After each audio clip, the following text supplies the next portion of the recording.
नमस्कार, जय जोहार। छत्तीसगढ़ न्यूज में आपका बहुत बहुत स्वागत है। चलिए देखते हैं आज की 15 फटाफट बड़ी खबरों को।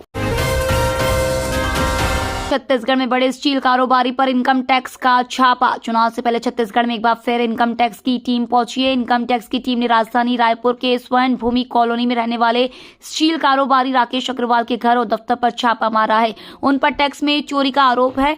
सूत्रों के मुताबिक आयकर विभाग को सूचना मिली थी कि स्टील कारोबारी ने आयकर में चोरी कर अलग अलग जगह निवेश किया। इस सूचना पर आयकर की टीम दस्तावेज खंगाल रही है। विकास की रफ्तार में आगे बढ़ रही प्रदेश की आधी आबादी, लेकिन बीजेपी कर रही छत्तीसगढ़ महतारी का अपमान, बोले सीएम बघेल। मुख्यमंत्री भूपेश बघेल ने कहा कि छत्तीसगढ़ में महिलाएं सबसे आगे हैं। चाहे घर का काम हो या ऑफिस का काम, सभी जगह महिलाएं आगे बढ़ रही हैं। छत्तीसगढ़ में महिलाओं को हमेशा से बराबरी का स्थान मिला है। सीएम बघेल ने बीजेपी पर छत्तीसगढ़ महतारी का अपमान करने का आरोप लगाया है। सीएम ने कहा कि छत्तीसगढ़ महतारी की मूर्ति हर कलेक्ट्रेट में लगाई जा रही है।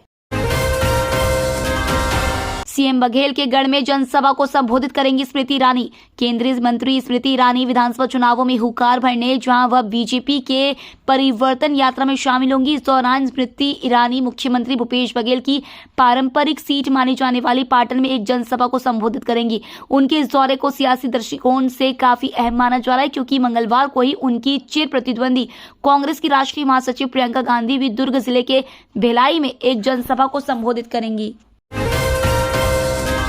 सीएम भूपेश बघेल ने भिलाई को दी 310 करोड़ रुपए की सौगात। कांग्रेस राष्ट्रीय महासचिव प्रियंका गांधी और मुख्यमंत्री भूपेश बघेल भिलाई के जयंती स्टेडियम में आयोजित महिला समृद्धि सम्मेलन में क्षेत्रवासियों को लगभग 310 करोड़ के 186 विकास कार्यों की सौगात दी। इन विकास कार्यों में 241 करोड़ 59 लाख रुपए की लागत के 123 कार्यों का भूमि पूजन और 67 करोड़ 97 लाख रुपए की लागत के 63 कार्यों का लोकार्पण शामिल है। कार्यक्रम में प्रियंका गांधी मुख्य अतिथि के रूप में शामिल हुई।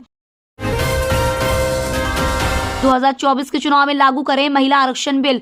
महिला आरक्षण बिल के पास होने के बाद से ही लगातार सियासी घमासान जारी है। छत्तीसगढ़ के मुखिया भूपेश बघेल ने केंद्र सरकार से मांग की है कि 2024 के चुनावों में ही इसे लागू किया जाए। जो प्रक्रिया सरकार बता रही है उसमें तो सालों लग जाएंगे। सीएम बघेल ने कहा कांग्रेस पार्टी ने इस बिल को समर्थन दिया है। सोनिया गांधी ने कहा है कि इसे तत्काल लागू किया जाए। पीएम मोदी ने व्हाट्सएप चैनल पर भी मचाई धूम। 24 घंटे में जुड़े 10 लाख फॉलोवर्स। प्रधानमंत्री नरेंद्र मोदी के व्हाट्सएप चैनल लॉन्च के 24 घंटे में 1 मिलियन फॉलोवर्स का आंकड़ा पार कर लिया है। वह सबसे लोकप्रिय सोशल मीडिया प्लेटफॉर्मों में से एक के माध्यम से पब्लिक आउटरीच के लिए व्हाट्सएप चैनल में शामिल हुए हैं। पीएम मोदी के व्हाट्सएप चैनल के स्क्रीनशॉट से पता चलता है कि बुधवार शाम तक इसके 10,386 फॉलोवर्स थे और आने वाले दिनों में यह संख्या और बढ़ेगी। वन नेशन वन पोल है बीजेपी की वोट हथियाने की साजिश। छत्तीसगढ़ के मुख्यमंत्री भूपेश बघेल ने कहा है कि एक देश एक चुनाव भारतीय जनता पार्टी की वोट हथियाने की साजिश पर है। कांग्रेस महिला आरक्षण बिल का समर्थन करती है, पर इसे 2024 के चुनाव से लागू किया जाना चाहिए। इसी तरह जाति आधारित जनगणना भी फिलहाल समय की मांग है, ताकि इससे समाज के पिछड़े तबके को लाभ दिलाना सुनिश्चित किया जा सके। मुख्यमंत्री भूपेश ने केंद्र सरकार को धोखेबाज कहा। मुख्यमंत्री भूपेश बघेल ने महिला आरक्षण बिल को लेकर बयान दिया है। महिला आरक्षण बिल के मुद्दे पर सीएम बघेल ने केंद्र सरकार पर निशाना साधते हुए धोखेबाज कहा है। जो महिला आरक्षण बिल लाया गया है उसका कांग्रेस ने समर्थन किया है, लेकिन इसे जनगणना और परिसीमन होने के बाद लागू किया जाएगा। इसमें कई साल लगेंगे। सोनिया गांधी ने साफ कहा है कि ऐसा होना चाहिए, इसे तत्काल प्रभाव से लागू किया जाए, लेकिन हमें ऐसा होता नहीं दिख रहा है। छत्तीसगढ़ में भारी बारिश की चेतावनी। छत्तीसगढ़ में मानसून फिर से एक्टिव हो गया है। रायपुर समेत कई जिलों में रात भर से बारिश हो रही है। गुरुवार के लिए मौसम विभाग ने 3 जिलों गौरेला, पेंड्रा, मरवाही, बिलासपुर और कोरबा के लिए ऑरेंज अलर्ट जारी किया है, जबकि राजधानी समेत 9 जिलों की येलो अलर्ट है। 25 सितंबर को छत्तीसगढ़ आएंगे राहुल गांधी, आम सभा को करेंगे संबोधित। छत्तीसगढ़ में विधानसभा चुनाव को लेकर चुनावी बिगुल बज चुका है, जहां एक और सत्ताधारी पार्टी कांग्रेस अपनी पार्टी को मजबूत करने के लिए पूरी ताकत झोंक दी है। वहीं 5 सालों से सूखा काट रही भाजपा सत्ता वापसी के लिए झटपटा रही है। इन सबके बीच केंद्रीय मंत्रियों का लगातार छत्तीसगढ़ दौरा जारी है।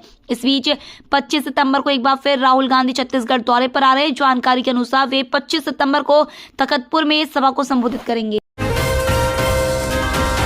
केंद्र सरकार पर बरसी प्रियंका, बोली किसान 27 रुपए में कर रहे गुजारा।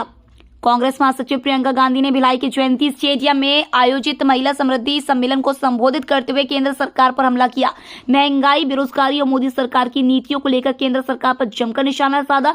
उन्होंने कहा कि किसान एक दिन में 27 रुपए कमा रहे हैं, तो वहीं पीएम मोदी के उद्योगपति दोस्त एक दिन में 1600 करोड़ रुपए कमा रहे हैं। कांग्रेस महासचिव ने कहा कि प्रधानमंत्री नरेंद्र मोदी ने हाल ही में G20 सम्मेलन कराया। कोई नहीं कहता कि यह बुरी चीज है, अच्छा है, देश का मान सम्मान बढ़ता है। छत्तीसगढ़ में 5 अक्टूबर तक रद्द रहेंगी ट्रेनें। प्रदेश की कांग्रेस सरकार केंद्र सरकार पर हमलावर है। इसके बाद भी ट्रेनों के कैंसिल होने का सिलसिला नहीं थम रहा है। एक के बाद एक ट्रेनें कैंसिल हो रही हैं। रेलवे के अनुसार छत्तीसगढ़ से गुजरने वाली 24 गाड़ियां रद्द रहेंगी और 5 ट्रेनें दूसरे मार्ग से चलेंगी। वहीं एक ट्रेन अपने गंतव्य से पहले ही खत्म कर दी जाएगी। इसके पीछे की वजह पश्चिम मध्य रेलवे जबलपुर मंडल के न्यू कटनी स्टेशन में यार्ड रिमॉडलिंग और इलेक्ट्रॉनिक इंटरलॉकिंग का कार्य होना बताया जा रहा है। छत्तीसगढ़ में होगी शराबबंदी। छत्तीसगढ़ के आबकारी मंत्री कवासी लखमा का शराबबंदी को लेकर बड़ा बयान सामने आया है। उन्होंने कहा कि 5 साल से मैं सरकार में मंत्री हूँ, जहाँ भी जाता हूँ मुझे शराब दुकान खोलने के लिए आवेदन मिलते हैं।